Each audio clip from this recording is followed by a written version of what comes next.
नेने काकी तुम्ही?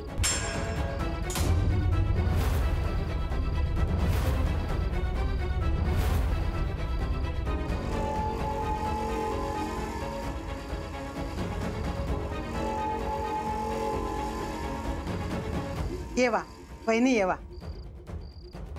यमुना, गो यमुना, जरा पाणी आण गो. थांबा, तुमचा पाहुणचार घ्यायला नाही आली मी इथं. माझ्या कपाळावरचं कुंकू पुसून हळदी कुंकू करताय तुम्ही?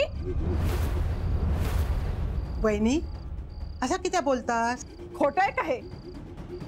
बघते मी माझ्या डोळ्याने तुमचा आनंद.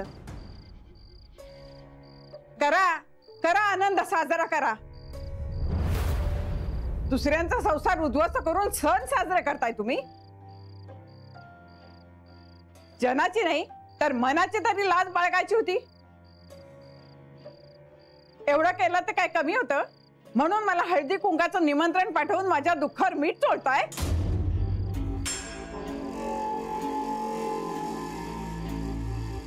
नेने काकी, तुमचा काहीतरी गैरसमज होता. कसला गैरसमज?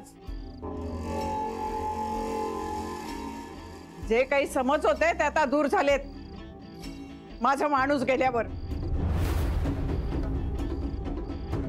अण्णांबद्दल, तुम्हा नायकांबद्दल खूप बोलायचं ते. सख्या माणसांबद्दल सुद्धा एवढं कधी बोलले नव्हते. एवढं नायकांच्या बद्दल बोलायचे, कारण त्यांना तुम्ही जवळ वाटत होतात. पण आपल्याच्या माणसांनी त्यांचा गळा कापलाय. जीव घेतला तुम्ही त्यांचा. घरातल्या माणसांनीच मारलाय त्यांना. अहो असं काय बोलतास? मी पाया पडते तुमच्या. असं काय बोला नको. अहो भाऊजी या घरातलेच होते. त्यांचा जा काय झाला ना त्यात आम्ही काय नाही केलं. विचाराच तुमच्या मुलांना. यांच्यासोबत तुमची मुलं वाद घालत होती. हा वाद सगळ्या गावाला माहितीये. विचारा नाही ना, सगळा गाव आहे इथं.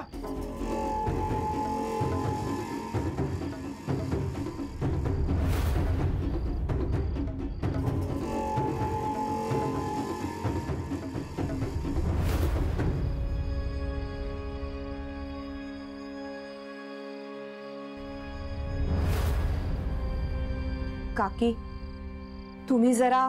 किती जणांची तोंड बंद करणार आहात तुम्ही? आणि तोंड बंद करून काही होणार नाहीये. हे सगळं जगासमोर येईल आता. तुमच्या हातात बेड्या असतील.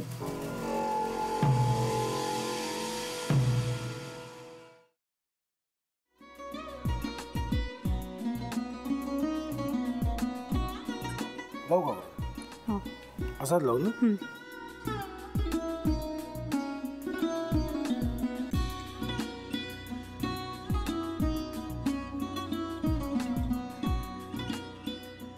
आता काय करायचंय? आता आपण ड्राय स्टफिंग दुसरं काय करणार आपण त्यात? आपण ह्याच्यात मेयोनीज न टाकता बाकीचे सगळे साहित्य टाकायचे. अच्छा, हे सगळं. ऋतू, माझा तर विश्वासच बसत नाहीये. म्हणजे अगं बहिणी आमचं लग्न व्हावं म्हणून किती प्रयत्न करत होती आणि ते सगळं करताना की शिवच्या आम्हाला माहिती पुरवते. नाही, मला नाही वाटत. गौरी खूप चांगली असतो म्हणून तुला सगळं जगत चांगलं दिसतं. पण शिव उगाच बोलला असेल का? त्याच्यावर विश्वास नाहीये का तुझा? शिववर पूर्ण विश्वास आहे मी माझा. पण तो आता हे जे काही करतोय ना, म्हणजे निशा बहिणी समोर त्या राधिका सोबत फिरण्याचं नाटक वगैरे, ते त्याचा काही उपयोग होणार नाहीये. अगं असं कसं म्हणतो?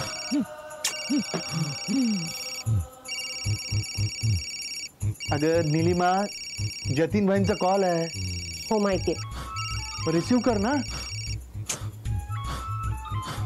अगं बघ, कट झाला. आता तू रिसीव केला नाहीस म्हणून ते मला करतील. अब पुन्हा आला बघ. घे बघू. पण हे एक ना एक दिवस घडणारच होतं. आता मला कळलं तुम्ही 2 दिवस झाले काय सांगत होता ते. बनू हे संकेत असतात आणि हे ठरवून येत नसतात. मी बाहेर तुमची वाट बघते.